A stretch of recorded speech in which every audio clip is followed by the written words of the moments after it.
Dear students, welcome to this class on the poem My Days Among the Dead Are Past by Robert Southey. Robert Southey was an English poet of the Romantic school, one of the so called lake poets and poet laureate. He had close association with poets like William Wordsworth and Samuel Coleridge. He was a prolific writer, a literary scholar, historian, and a biographer. His biographies include the life and works of John Bunyan, John Wesley, William Cowper, Oliver Cromwell, and so on. The major works include Madoc, The Curse of Kehama, History of Brazil, Life of Nelson, The Life of Wesley, A Vision of Judgment, Life of Cromwell, Thomas More, Cooper. So these are a few works by Robert Southey. The poem, My Days Among the Dead Are Past, is a very subjective poem. He talks about his view of those people who are dead and gone, and he talks about how those people influenced him in the present. So there was another alternative title for this poem, that was the stanzas written in the library. So, you know, if we if we perceive the poem in that way, we'll get an altogether a different interpretation. So we'll see both the interpretations. Let's read the poem first. My days among the dead are past, around me I behold, wherever these casual eyes are cast, the mighty minds of old. My never failing friends are they, with whom I converse day by day. So he begins the poem by making a kind of statements. He says, my days among the dead are past. Now that I am actually living my life, those days are gone. Around me I behold, wherever these casual eyes are cast, the mighty minds of old. My never failing friends are they, with whom I converse day by day. So he says, but when I behold, you know, my eyes meet these mighty minds of olden times. They are my never failing friends.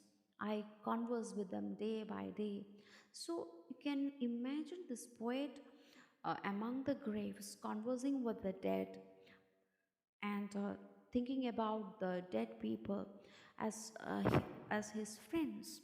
But at the same time, if you think about the alternative title, we can interpret in this way. We can imagine this poet in the library. He's looking at the books, the huge volumes written by writers who are now dead and gone. So these books are trustworthy friends. He converses with these books day by day. He read them. So whenever he gets time, he read those books, and it is as if he is living among the dead. With them I take delight in wail and seek relief in woe. And while I understand and feel how much to them I owe, my cheeks have often been bedewed with tears of thoughtful gratitude. So, if I am happy, then I take relief in these books. If I am sad, again, I resort to these books. In wail and in woe, I seek relief in this book. I resort to these books. And while I understand and feel how much I owe to them, he says, that he owes to these past writers, the past scholars. And when he think about that, his eyes are filled with tears, tears of thoughtful gratitude. He has some sort of gratitude towards these scholars who is bestowing wisdom to him. My thoughts are with the dead. With them I live in long past years. Their virtues love, their faults contempt, partake their hopes and fears, and from their lessons seek and find instruction with an humble mind. So, with a humble, teachable attitude, I I look at the virtues. I love the virtues of these people. But I contempt the faults. Partake their hopes and fears. And it says, no, his thoughts, the poet's thoughts are with the dead. No, his thoughts are with these past writers. My hopes are with the dead, and on my place with them will be, and I with them shall travel on through all futurity. Yet, living here a name I trust that will not perish in the dust. So, he says, not only my thoughts and my days, but my hopes are also with these people. And maybe after a few years, my place also will be among them. I shall travel with them towards a futurity, all through the through through all throughout. My thoughts and my life will be remembered by by posterity. Yet living here a name I trust that will not perish in the dust. He says, before leaving this land of living, he has to leave a name. There he should leave behind a legacy, and he trusts that it will not perish in the dust along with his mortal body. So this is a beautiful poem in which he talks about how the people who are dead and gone, the past writers, scholars, historians, poets, novelists, they influence the living. The first stanza, in the view of the poet, the books are they are unfailing friends, they are trustworthy, they are our trusted companions and never failing friend. Sometimes our best friends turn unfaithful, but books will never, they will never betray anybody.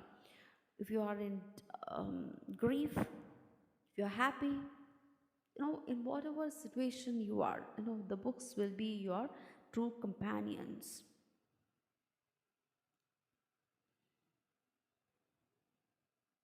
So so you can look at this poem with you can have these two interpretations. One, the poet among the dead, among the graves of dead people, and another one, you can imagine the poet in the library among the books. So in both way, and if you are writing an essay, please try to substantiate both the points. I hope poem is clear to you.